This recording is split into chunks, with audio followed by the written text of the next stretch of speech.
After the Rain, Ricky Nelson's twin grandkids. It's going to happen in just a few weeks. It is Friday, November the 15th, out at MGM Northfield Park. Ticketmaster will have all the info for you. You want this pair, be caller number 10. 2 for Warrant, your headliner. 216-578-1007 or 800-348-1007. These days, you have a million ways to entertain yourself. Are you not entertained? This one just puts entertain in air quotes. I am not entertained. The Alan Cox Show. On 100.7 WMMS.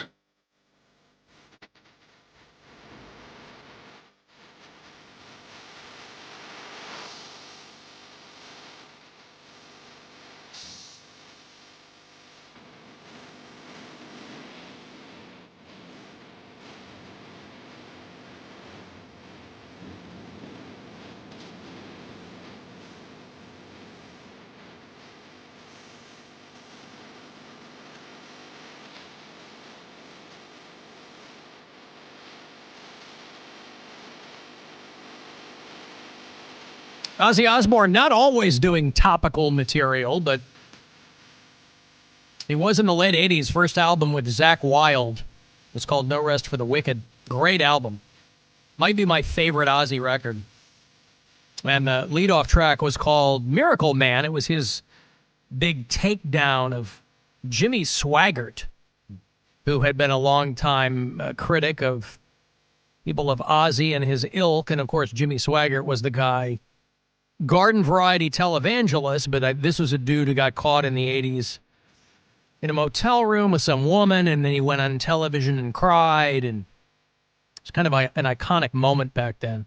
I have sinned and all that kind of stuff, right? You'd never see those guys doing that. I mean, say what you want about the televangelists in the 80s. They were all still scumbags, but I mean, you know, this guy at least copped to it. But Ozzy got inducted into the Rock and Roll Hall of Fame on Saturday night.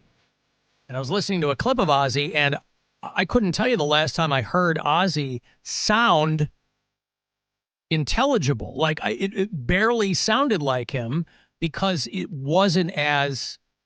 Now, this is relative to Ozzy Osbourne, obviously, but his voice sounded like he was lucid and alert, and a lot of times, boy, you never know. We've been so used to how Ozzy sounds for so long. I mean, that was one of the big hooks for the show The Osbournes, is they would have to run subtitles on Ozzy. But, you know, he's had some health issues. What is he, got Parkinson's? Is that what Ozzy's got? Yeah. And so they had him in a chair. They had him in like this elaborate bat throne. If you watched the Rock Hall inductions. Again, I'll play this clip here, but it sounded, I was like, wow, I don't know that I've heard Ozzy in a long time sound that clear. Well, here we are. You know what? I can't believe I'm here myself. You know what I mean? I'd like to thank whoever voted me into the Rock and Roll Hall of Fame for my solo work. A great thank you. Thank you from the bottom of my heart. I really, thank you. And more so, my fans have been so loyal to me over the years. I cannot thank them enough. It sounds like Roger Daltrey. Like, we're so used to hearing, unless I'm off, I mean... No, I think you're right. Like, yeah, it's like, wow, his voice is kind of high. I mean, maybe all the time off because he's not really touring anymore has helped him kind of focus again and kind of recover. So. Yeah. Mary would have loved the Rock Hall inductions. Ozzy was inducted by Jack Black. Oh, perfect. Love that. Ozzy already in the Rock Hall with Black Sabbath. They all got in a while ago. Most amazing to me is that all 4 original members of Black Sabbath are still alive. Yeah, Bill Ward crazy. And Ozzy and Tony Iommi and Geezer Butler. They're all alive. And Jack Black was there to induct. The greatest front man in the history of rock and roll, Ozzy Osbourne. Now, let me point out that Tenacious D did a song about Dio, appropriately titled Dio, on their first album. I don't know that Tenacious D has ever done a song about Ozzy Osbourne. Maybe they respect him too much. Yeah, they don't want to make him into a joke. You think that's it? Maybe. Proving insane lasting power. Then what? I mean, Dio did replace Ozzy in Black Sabbath. Mm-hmm. And he did a song about Dio. And then Dio was in Pick of Destiny as well. Mm-hmm. Osbournes. Yeah, he teamed up with his family to create another genre, reality TV. Maybe the most evil thing he ever did. But there is no denying it. His whole family were hilarious and intensely entertaining. Then what? Oh, maybe just a little thing called Ozfest. Only the most successful heavy metal music festival of all times. Ozzy, stop creating incredibly successful genre-defining, world-changing hits. It's too much success for one lifetime. That's why Mary loves Jack Black so much. It's that delivery. Yeah, it's really, so it's great. Stabs you right in the pancreas. Yeah, it sounds good to my ears. By the way, does Jack Black think that the Osbournes invented reality television? According to that. I guess he had to throw that in because it the was Osbournes... kind of the first of that ilk of, like, following a family around. Yeah, but it wasn't, like, the first reality show. I mean, I wasn't sure what he meant by that. Maybe because of his family? Well, but I mean, you had... I think it was the first one that, like, that coined the phrase reality TV because you had things like... The Real World had been around for 10 years but they by weren't then, calling though. that reality TV. Yeah, they yet. were. Were they? Yeah, sure. Nah. Unscripted reality It's right in the intro of the show. People stop being polite and start getting real. The Real World. I never watched the Osbournes. And I like Ozzy, and it seems like a show I would have watched. Yeah, I never watched it either.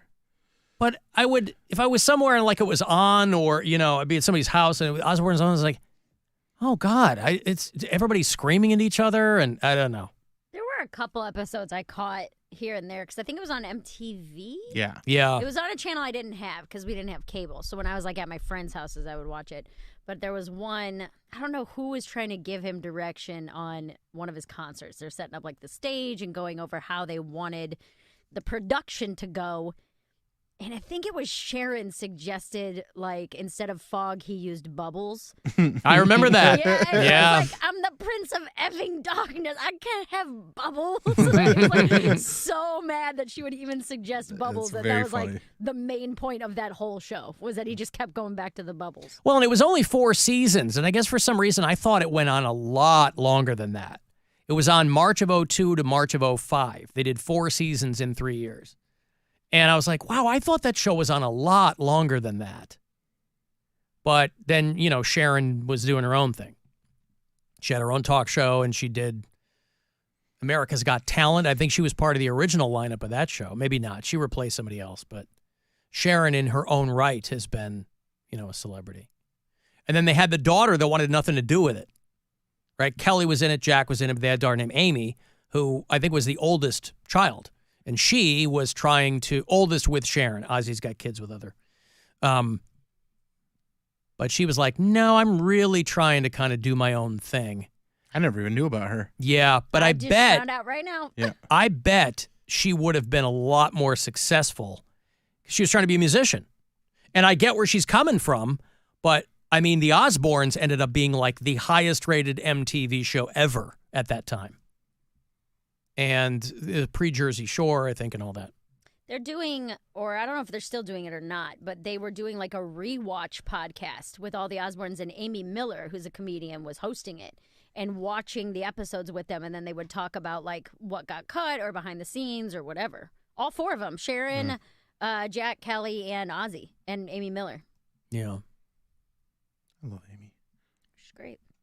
Alan asked Mary if she thinks the heckler at her first show on Friday was possibly Brian, who calls in. No, not at all. You had a heckler? Yeah, there was a heckler. I posted a clip of it. How was the Funny Stop, by the way? Funny Stop was great. Like, against all odds and everything going on in Cleveland. You were up against really it. Fun shows. Yeah. We had people come out. I was shocked. I was fully ready to perform for 7 people, but I think our lightest attended show was like 30. Oh, good. And then we had like almost 150 at the Saturday early show. So we still had people come out. It was great. Yeah, there was this guy who came in visibly already drunk, and he was like, I heard about this on the radio. I'm on my way home from work, and I decided to come here instead of go home. And he was in like I'm assuming he's like a mechanic, because he had a shirt with his name on it, and his hands were all dirty, and got real drunk, and then heckled the whole show. Oh, God. Until I eventually had to shut him down, because he was just getting... They don't police the room? Way obnoxious. No, they don't police the room at all. But, I mean, it's just Nadal, which is Pete's wife. She's running the place, and then her son is the bartender, and her brother-in-law is the cook. Like, they don't have, like, a guy at the They door. don't have a staff. That's everyone who works there, and then two really? waitresses, and then two waitresses, yeah. But, yeah, so... the shows were really good though. They were really fun. I have this new not even political chunk that I'm working on, but it's the premise is that I'm a first generation liberal, that I'm like the first one in my family to even consider being a Democrat. Right. And I am too. Yeah, it's working pretty well, except at the Saturday Late Show. They were not having it at all. Like, very... You'd think that'd be the liberal show. Very pro-Trump, very, like, yelling stuff out. I was doing I mentioned abortion, and this girl who was so hammered, she ended up screaming at her boyfriend and walking out of the show.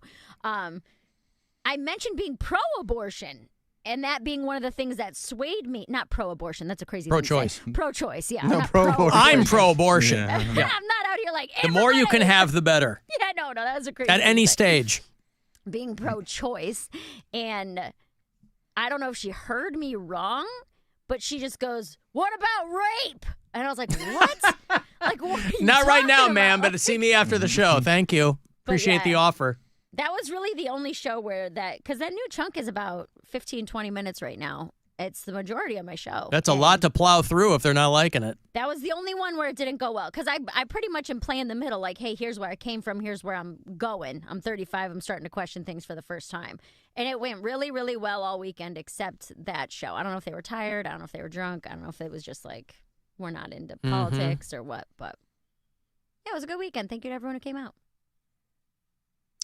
Let me give you some money here. $1,000, last keyword you'll get today, and then we'll start it up all over again tomorrow morning with RMG. $1,000 from the Buzzard Bookie. Plenty of chances for you to win some of this. So if you have struck out thus far, don't sweat it, but I hope you don't. Good luck. This is your chance to bet with the Buzzard Bookie and win $1,000 now. Enter this nationwide keyword at WMMS.com. Bills. That's Bills. Enter it now at WMMS.com. You might recall there were those dudes. Wasn't it here in Cleveland where those two dudes got in trouble for weighting their fish down? Yeah. Somewhere in Northeast Ohio. Northeast, yeah, there was this big fishing tournament, and these two dudes got in big trouble because they won. And they got like, I don't know if there was a boat mixed in, but there was like, $30,000 in prize, something like that. And they determined that these two dudes had been weighting their fish. And it got pretty acrimonious pretty quickly. Well, there's a guy over there in Wales who looked at that and was like, that is for amateurs. I don't need to do that. This is a guy who is a member of his local angling club. And they were, I guess, having some kind of competition. Mm-hmm. And he was pinched for hiding a salmon up his sleeve. Alive? Well, here's the picture. He put a salmon in the sleeve of his slicker. A salmon in his slicker sleeve. The old salmon sleeve slicker, huh? Sleeve slicker salmon. Yeah. And got in trouble. He was using illegal tackle. They ended up charging him about 2,500 pounds as a fine. And he was trying to get away. He violated the, wait for it, he violated the Salmon Act of 1968. One of the most famous acts when it comes to salmon. Uh-huh. There isn't a lot of salmon legislation. This is in Wales, obviously. We don't have anything like that over here. In this country, whatever you want to pour into the lakes and streams and rivers and tributaries of this country, they don't care. But the Salmon Act of 1968 prohibits handling salmon under suspicious circumstances. So these were suspicious circumstances for his salmon sleeve slicker. It was an uphill battle to get that passed. Upriver, dummy. Mary? Nobody says upriver. Salmon. Yeah, you Is that a do. saying? Yeah, if you live in Salmon Detroit, do. you're always saying upriver. No, it's downriver ale. It's not a joke. There's no upriver ale? No, it's downriver. There should be. What if you don't like downriver ale? Then drink something else. I want an upriver ale. Listen, if you're going to advertise with Cramlin Duvet, then you're going to want downriver ale. Cramlin are people picking up on Detroiters already now that it's on Netflix? I hope that think it so. goes nuclear like Schitt's Creek too. did, and Me too. that's when everything blows up. It gets on Netflix because everybody finally sees it. It's on the front banner when I open up Netflix. I've been watching it a lot. Man, episode 7 from season 2 where one of their friends dies, like an older lady that works with Tim's wife, and the pastor's making jokes at the funeral, and then they go, "Hey, beautiful service, but you're only getting those last because you're a pastor. You're not actually funny." Right? I got to go back and watch those. Oh, dude, Yeah. it's so funny. Yep. You're not actually funny. It's the worst kind of hack. It's so funny. Yeah, it's right there on the front page of Netflix now. It had a very short life on Comedy Central, and I don't know how many people saw it, but Yeah. it was very, very funny. And then the episode with Kevin Nash where he plays Hank Cramlin. Oh, his God, dad. I forgot about that. So funny. Oh, Kevin Nash on this show many, many years ago. One of my favorite guests ever. You know, we've been accused here on this show before when we talk about women's issues or something, of something called mansplaining. Mary, you know what that is? I know what mansplaining is. I'm sorry? I know what mansplaining is. What is mansplaining again? That's when I tell you guys that you're dumb. Ah! Well, that's not really an explanation. No, it is. Yeah, why are we dumb? Oh, come on. Do I really have to tell you? I mean, Yes. we know. That's We want to what- know if you know. We know why we're dumb. Why don't you tell me, Alan? Okay, we're too dumb. So, well, yeah, I can't process those. No, what I thought was funny is somebody, maybe it's been around for a minute, but I hadn't seen it. The term she-laborating. Have you heard of she-laborating? It's the corollary to mansplaining. She-laborating is when you ask your girl a very simple question and you get a 30-minute answer. Now, does that have anything to do with why we're dumb? Yes. No. Wrong. Because that's your opinion. This is going back to the whole women don't know how to tell a story thing. Who said that? People.